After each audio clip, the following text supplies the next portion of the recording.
Salut à tous et bienvenue sur cette deuxième vidéo consacrée aux nouveautés qu'on a eues au Nova Open. Donc j'ai fait une vidéo spéciale sur les keys, je vous invite à la regarder si vous commencez par celle-ci. Et puis vous la trouvez simplement sur la chaîne, pas de problème. Et puis voilà, là on va s'occuper de tout le reste avec quand même du 40 000 malgré tout. Alors on a aussi eu des choses pour Warhammer Underworld, moi ça fait plaisir parce que vous savez que c'est un jeu que j'aime beaucoup.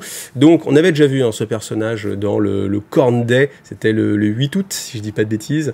Là voilà, donc il était au sein d'une bande, on a la bande complète. Donc 3 personnages, donc des personnages assez forts, hein, parce que Warhammer Underworld en général, si vous avez que 3 personnages, comme on a que 3 activations, mais qu'on peut faire 3 chapeaux, peu importe, je rentre dans les détails, mais voilà, c'est vous voyez, le joueur de Warhammer Underworld qui commence à ressortir, qui a envie de regarder les règles et tout ça, mais vraiment, je vous conseille de vous attacher à regarder un peu plus Warhammer Underworld, surtout que là, maintenant, toutes les bandes qui sortent, eh bien, elles ont un deck qui est prévu pour être joué seul, sans ajout extérieur, c'est-à-dire vous n'êtes pas obligé de racheter des cartes à côté, c'est le mode rival, c'est le mode que moi, je vous conseille de jouer, parce que c'est le mode qui est le plus périn sur de longues années, parce que même quand il y a une rotation de cartes, le mode rival reste d'actualité, vous pouvez quand même jouer votre bande, donc voilà. Puis comme il y a un écosystème avec plusieurs bandes qui restent d'actualité, je pense qu'il n'y aura pas trop de déséquilibre entre cette bande-là et puis par exemple dans 3 ans, une autre bande qui va sortir.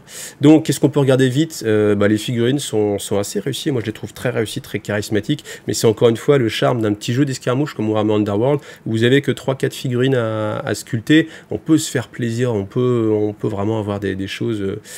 bon, même si je pense quand même à la bande des zombies qui est sortie, qui était extrêmement décevante, et là, heureusement, ce n'est pas le cas. Donc on a du gros personnage qui tâche, lui, je trouve vraiment aussi très réussi.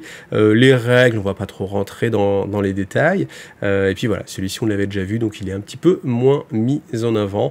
Donc voilà, Warhammer Underworld, si vous voulez vraiment vous y replonger, je vous invite à aller regarder le rapport de bataille que j'ai fait et qui va vous redonner envie, je l'espère en tout cas moi, qui m'a vraiment donné envie. Bon, en fait j'avais déjà envie avant, mais bon, vive Warhammer Underworld.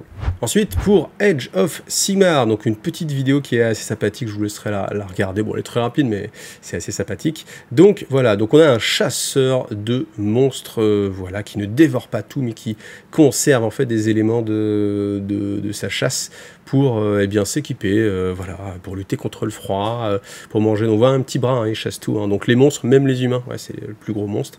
Donc ça va sortir sur Ogor Mawtrib, voilà, en automne. Donc on a juste un petit début comme ça de faction qui se montre. Donc pas grand chose à en dire. En plus, moi-même ne joue pas au OS, donc voilà, j'ai pas franchement de choses à dire, si ce n'est qu'il me rappelle quand même vraiment aussi celui qui était sorti pour Warhammer Underworld. Voilà, il y en avait un chasseur comme ça, un trappeur. On est un peu dans ce même look. Voilà. Alors on va rester sur Age of Sigmar avec toutes les révélations à sortir. Donc on va avoir de nouveau les Sons of Behemoth qui vont sortir et on a un nouveau Giant, mais encore plus gros Giant. C'est le King of Giant. Je sais plus comment il s'appelle, on va lui donner son nom.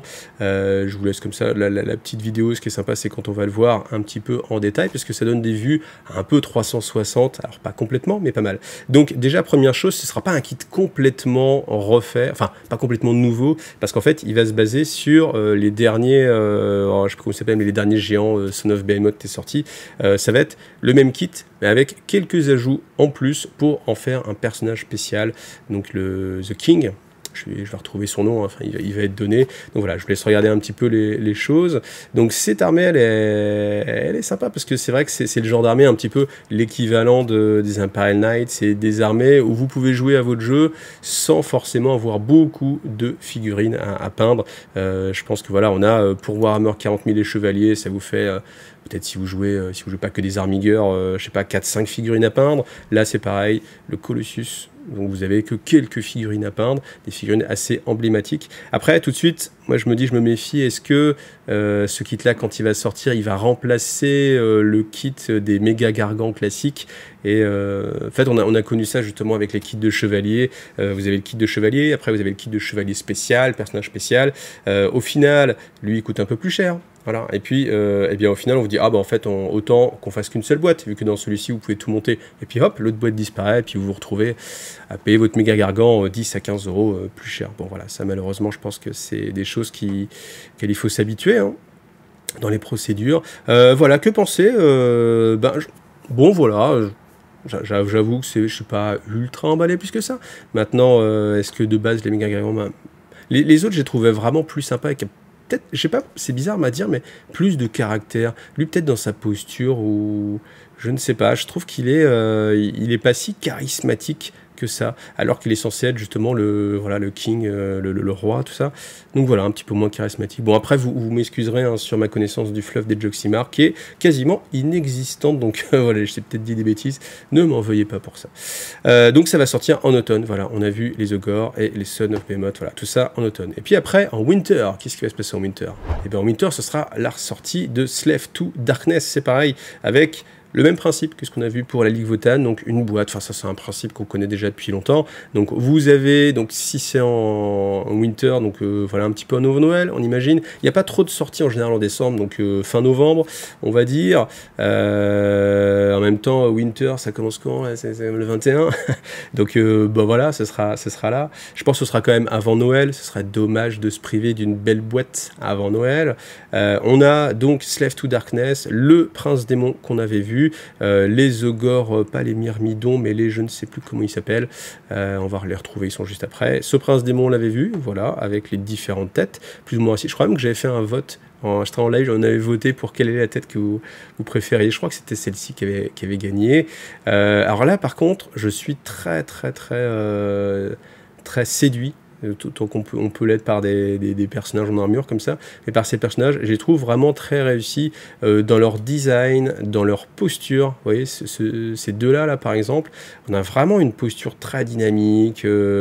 La peinture, elle est assez sobre, mais au final, elle met bien en avant les armures, etc. Donc, je trouve que ces figurines sont vraiment très réussies. Même juste lui, en fait, ça pourrait être votre champion d'il y a quelques années. Enfin, imaginez ce type de figurine il y a une dizaine d'années, ça aurait été incroyable. Là, on les a juste pour des troupes. Alors, peut-être ce sont des troupes d'élite, mais voilà. Donc, je suis plutôt emballé. Et c'est vrai que là, il y a une bonne fioriture de détails, mais c'est assez cohérent, en fait. J'ai pas l'impression que c'est en rajouter pour en rajouter, malgré le fait qu'il y en ait quand même partout. Il y a une certaine, j'allais dire sobriété, mais non, je crois que je peux pas dire ça. Mais bon, en tout cas, je trouve qu'ils sont vraiment très réussis. C'est pareil, les Ogroïdes Théridon aussi, ça c'est des figurines assez emblématiques, assez charismatiques de la faction. Si vous voulez encore plus de muscles, encore plus que de testostérone chaotique, et ben voilà, vous avez cela, très réussi, je trouve. La couverture, alors je pense que ce sera la couverture définitive. J'ai quand même un petit doute, mais ils nous disent quand même qu'on aura cette couverture-là, je crois. Donc voilà, bon, peu importe. En tout cas, ça va sortir en hiver, mais c'est pareil, il faudra attendre un mois, donc je pense que cette boîte-là sera dispo avant Noël, et que peut-être ça reste des disputations après Noël, un mois après, en janvier, peut-être on aura toute l'armée Slave to Darkness. Allez, on retourne du côté de Warhammer 40 000, donc avec la révélation des Berserkers. Je ne mets pas la vidéo, je pense que c'est plus intéressant de les voir là. Et bien là, je trouve qu'il y a un parallèle qui est assez intéressant avec les Slave to Darkness qu'on a vu juste avant. Je trouve qu'ils sont dans la même ligne éditoriale, en fait. Je ne sais pas pourquoi, mais on retrouve des postures comme ça aussi assez dynamiques. Ce même niveau de détail, en fait. Voilà, donc ils sont 8 différents. 8, c'est normal, c'est les chiffres de cornes. Donc vous avez 8 berserkers différents. La vraie question qu'on se pose, c'est que si on veut une armée full berserker, est-ce qu'on va se retrouver quand même avec les orques, avec des figurines qui ne seront pas modulables?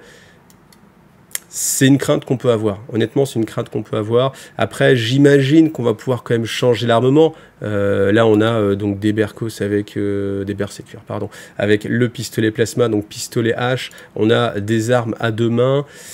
Est-ce qu'on va pouvoir avoir une grosse modularité, mettre que des haches, mettre que des épées, changer un petit peu leur posture, parce que ça peut être un petit peu dommage. Après lui, on peut imaginer qu'on peut mettre la tête vers la gauche, la tête vers la droite. Ça restera à vérifier, mais c'est vrai que si le kit est modulable, je pense pas que ce sera le cas. C'est quand même assez top, parce qu'on aura une armée assez diversifiée. Si par contre, vous avez toutes vos unités de Berserker qui sont toutes identiques entre elles, parce qu'il n'y a pas de changement. Là, j'avoue que ça va commencer à être assez dommageable, parce qu'autant vraiment une unité d'élite dans une armée d'élite, bon, pourquoi pas. Là, on peut vraiment imaginer faire une armée full Berserker. Si on a que 8 figurines dans son armée, ça va être un petit peu dommageable. Donc, eh bien, la sortie des World Eaters, c'est pareil, en hiver. Donc, est-ce que ce sera avant Noël? Est-ce que ce sera après Noël? Là, je le sortirai peut-être plutôt après Noël. Mais bon, ça reste que, vous voyez, hein, 2022-2023. Hein. Donc l'hiver, ça veut pas dire avant Noël, au contraire, hein, parce que l'hiver, ça va plutôt après Noël. Noël, c'est toujours une période assez charnière. Donc bon, on aura sans doute Angron, qui n'a pas encore été révélé, mais force est de constater qu'il nous en parle pas mal. Donc forcément, on l'aura. On l'attend avec impatience. On va voir ce que ça va donner. Et puis après, on termine avec, pas du 40 000, mais du 30 000, avec la révélation du nouveau ancien futur Horus. Horus, c'est ce qu'il était à la fin de l'hérésie d'Horus, donc c'est-à-dire pas loin de son combat avec Papa. La figurine est très très réussie, je trouve. C'est de la résine, tout de suite je réponds à la question. C'est de la résine, c'est chez Forge World. Ça va être une nouvelle série en fait de Primark. Enfin, vous savez, Forge World, depuis plusieurs années, ils ont sorti en fait tous les Primark dans la collection des Primark. On nous avait dit qu'il n'y aurait pas de nouveaux Primark. Donc sous-entendu, ça voulait dire en plastique, parce que là, ça va être en résine, donc il n'y aura pas de nouveaux Primark plastique, ils vont pas être refaits en plastique, par contre, ils vont être refaits en résine. Des fois, j'ai l'impression qu'on n'en finit jamais, hein. C'est un peu comme la série, enfin tout ce qui est hérésie d'Horus, j'ai vraiment l'impression que Games Workshop veut tirer à fond, voilà. Alors, il y a certains Primark qui se sont fait décapiter, pas très loin de la fin de l'hérésie d'Horus, donc est-ce qu'on aura la version décapitée? Je ne sais pas, je ne veux pas blasphémer pour... Petite pensée pour les amis qui jouent ce chapitre maintenant, je vais blasphémer. Mais en tout cas, c'est vraiment sympa ce côté. On avait la version pré-hérésie, oui, des Primark, et on a cette version vraiment post-hérésie ou finale hérésie, ou je sais pas comment on pourrait appeler ça, parce que au final, je parlais justement des Primark qui fait décapiter. Peut-être que, enfin je sais pas. Bon, on aura la réponse peut-être dans 10 ans, parce que je pense que cette collection-là, c'est pareil. S'ils nous sortent un Primark tous les 6 mois, ce qui à mon avis va être plus ou moins le cas. Bon, ils vont peut-être carburer un peu plus au début, mais voilà. En tout cas, on a le comparatif entre la version un peu gentille, la version passée un peu du côté chaotique. On a vraiment ce côté, voilà, il est un petit peu moins gentil. Là, il y a le côté quand même très noble. Là, plus un petit peu bestial. Et puis quand on voit le nombre de crânes. Alors, pour ceux qui se posaient la question, bien sûr, vous le savez, mais on peut enlever le socle, là, on peut jouer la figurine sur le socle, c'est un socle scénique. Tous les persos de chez Forge World, enfin tous les Primark, c'est comme ça. Vous pouvez l'enlever et le remettre. Donc voilà, vous n'êtes pas obligé de vous trimballer avec tous ces crânes et ces squelettes sur le champ de bataille. Voilà. Et bien écoutez, c'est tout pour... c'est tout. Il y a quand même énormément de choses. Donc voilà, on en termine là. Et bien dites-moi en commentaire ce que vous avez préféré. Moi, clairement, je pense que c'est Horus qui m'attire le plus. Maintenant, de là à jouer l'hérésie d'Horus, non pas forcément, mais c'est vraiment la sortie qui me plaît le plus. Après, je dirais Warhammer Underworld, mais c'est parce que je suis vraiment très très séduit par Warhammer Underworld. Donc là, à chaque fois qu'il y a de nouvelles factions, mais vraiment, c'est ça qui est plaisant. Vous voyez, par exemple, imaginons, vous dites, ah, Horus, c'est super, j'aurais envie de le jouer. Ça vous emmène sur faire une nouvelle faction, faire une nouvelle armée. Ça vous emmène sur des centaines presque 1 millier d'euros. Non, des centaines d'euros, mais voilà. Tandis que Warhammer Underworld, vous êtes séduit par des figurines, ça vous emmène à... combien coûtent les boîtes? 42,50 €, un truc comme ça. 42,50 €, vous avez votre nouvelle petite faction, vous avez vos personnages qui vous séduisent. Donc voilà. Et bien écoutez, merci à vous d'avoir vu ces vidéos. Rendez-vous bientôt. Et puis, à bientôt, justement. Allez, salut à tous.